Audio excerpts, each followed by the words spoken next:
At the time of this recording, it was just announced that Superman Escape from Krypton is going to close at Six Flags Magic Mountain. And I am not upset about it. This ride was pretty bland. I mean, it is historic. It was one of the first, if not the first, depending upon who you ask, coasters to hit 100 miles per hour. But when I rode it, I'd be very surprised if it actually hit 100 miles an hour. Also, rest in peace to Stratocoasters everywhere. Rest in peace to the original Top Thrill Dragster. Rest in peace to King Ka. That's the biggest loss by far. And then rest in peace to Superman, I guess. Before we get started, please like this video. Please leave a comment down below. Let me know what you thought of Superman Escape from Krypton if you got to ride it. And of course, please subscribe to this YouTube channel. We're inching closer and closer to 10,000 subscribers every day, so I would greatly appreciate your support if you have not subscribed already. Thank you so much. Superman Escape from Krypton is at the top of Magic Mountain. It's like the very top of the hill, and it's kind of off by itself. And you combine that with the pretty low capacity of this attraction, and I did not ride it that often. I think I only rode it a handful of times, maybe like 5 or 6. I know I got to ride both the right and left tracks over my years of visiting Six Flags Magic Mountain, so that's 2 different credits if you ask me. I have very vague memories of the backwards ride experience, and more recently they flipped one of the trains around to go forward, so that was my last ride experience on Superman Escape from Krypton, launching forwards. In my opinion, this ride experience was front row or bust, or if you got to ride the attraction when it was facing backwards, I guess it would be the back row or bust. I think I actually preferred it when it was facing forward, because if you were in the front row when it was facing backwards, you would reach your top speed with the wind in your face right before you started slowing down, and that's just pretty anticlimactic. When you compare that to launching forwards, facing forwards, you would reach your top speed before you began going up that spike. So this was just a pretty lackluster ride experience. I mean, you launched, you went up the spike, you hit the brakes, and that was it. There's really not that much to talk about. In terms of presentation, I did like the ice caves. Like, it was pretty cool in there. I think they had a little bit of AC, and the theming was good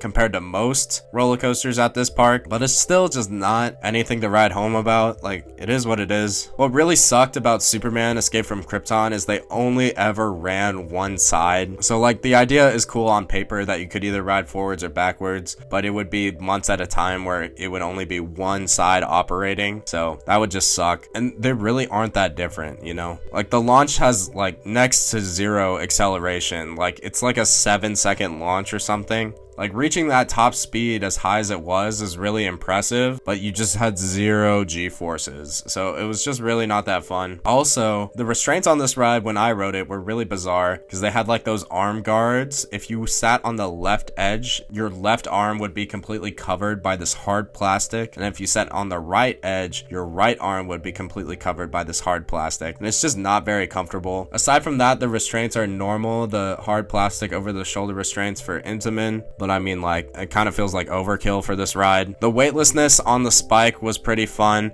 If you got to ride it when it was facing backwards, facing the ground was a pretty intimidating visual compared to just facing up at the sky and seeing the end of the track. When I rode it, I don't even know if I reached the point of the ride where the paint switched from blue to red. Like, this was just a really inconsistent ride, and as I said, I didn't ride it that often because it's just not that interesting of a ride experience, you know? But no matter which way you're facing, you would fall back down towards ground level, and then you would slowly hit the brake run. The deceleration was pretty gradual, just like the launch, so it is what it is. I did not rank this ride that high at all when I ranked the roller coasters at Six Flags Magic Mountain, and it just really was not that impressive, so I'm really not gonna miss this ride when it gets removed. As far as I understand, they are keeping Lex Luthor Drop of Doom, and that's a much better ride. Honestly, the biggest loss might be the swaying aspect. Riding Lex Luthor whenever Superman launched up the tower would cause the tower to shake, and that would be genuinely terrifying, so it's kind of sad that Lex Luthor is losing that aspect, and honestly, that might be the biggest loss of this removal, which is kind of hilarious, is that added a dynamic that was completely unique to Lex Luthor Drop of Doom. And now it's just going to be kind of a